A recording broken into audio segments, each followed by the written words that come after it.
Heyo. So Linkin Park. Oh boy.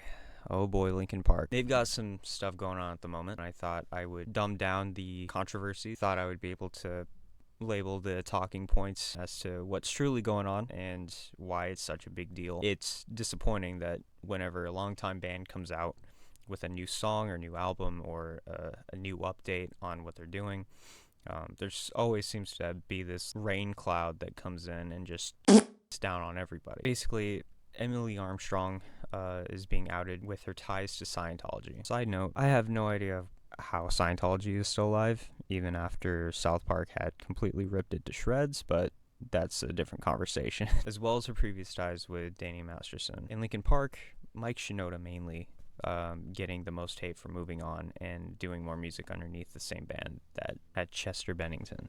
That was sort of in an honor memorial kind of situation, given the passing of Chester, and also his son is really pissed off right now. Understandably though, people are upset because there kind of was this whole, we don't think the show will go on under this band, and there were videos for the longest time showing that Linkin Park was expected to be more of like a memorial / honor of what Chester had accomplished. But all that aside, however, I still think that Linkin Park can do whatever they want to.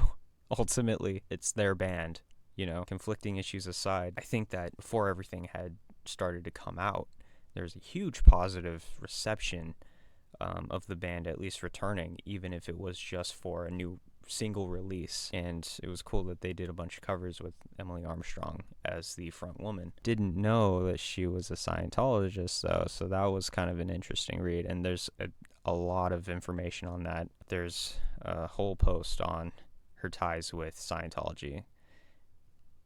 You can read that if you want. The thing about Danny Masterson is pretty bad, and a lot of people are kind of in this mixed feeling of like, oh, you made a statement about it, because she did end up making a statement about it, saying that she didn't know he was as evil as he was. But it's conflicting because you have a lot of people who are, oh, you were in support of this person, you're a piece of and then you have the other people who are like, oh, but you didn't really know what was going on, so really nobody knows how to feel about it. It's genuinely, Danny Masterson is evil, like pure evil, and the fact that they gave him a chance is just wild to me. But anyway, that's a different conversation. Anyway, the people that replied to her Instagram post with her talking about her situation with Danny, people still showed more of a positive reception to her, even saying anything at all. The covers that were released on the Linkin Park YouTube channel, they sounded pretty badass. And she was very authentic. And everything aside, there's also this conversation being talked about whether or not she's deserving of a place in the band. And there's a lot of these like Reddit like takes regarding like how authentic her voice was. People think that she was copying Chester and all this stuff, but that's just a trope. There's a lot of bands that like they kick a lead singer out, they get a new one in, and the new lead singer is being outed for trying really hard, sounding like the previous lead singer, which in a lot of cases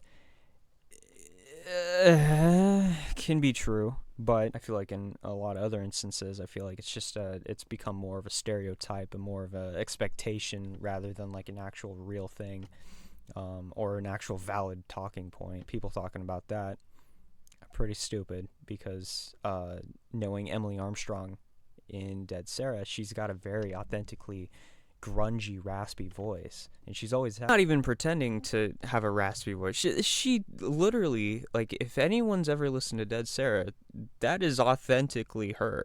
Like, that is how she sounds. I don't understand what this drama's about. So her doing it in Linkin Park is no different from her doing it in Dead Sarah. So I personally don't understand where it's coming from that people are upset about that. It makes no fucking sense. As a deep fan of Linkin Park, I really hope things start to look up. Right now I'm feeling about the same as everyone else when I say that it sucks to hear about all this going on, because we could have had something really cool. We could have had something really great. But then there's just so many of these variables playing out that it just kind of makes it a little bit hard to think positively. And I can only imagine how Linkin Park feels and how Mike Shinoda especially feels about everything going on. They're facing controversies that they've never experienced before, or at least the amount of controversies.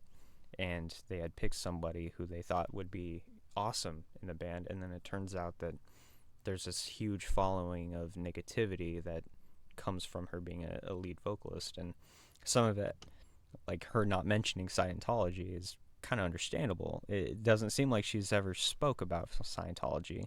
But then again, who the fuck wants to talk about Scientology? It's terrifying. You never talk about Scientology. But hopefully things start to come out a little bit more, and hopefully things start to work themselves out. Who knows? But I wanted to get that out there. If you have any thoughts, let me know how you feel about the situation. Anyways, that's all I wanted to say. Those are my personal feelings. Very mixed on everything going on, and I'm sure everyone feels the exact same way. But keep champ chilling.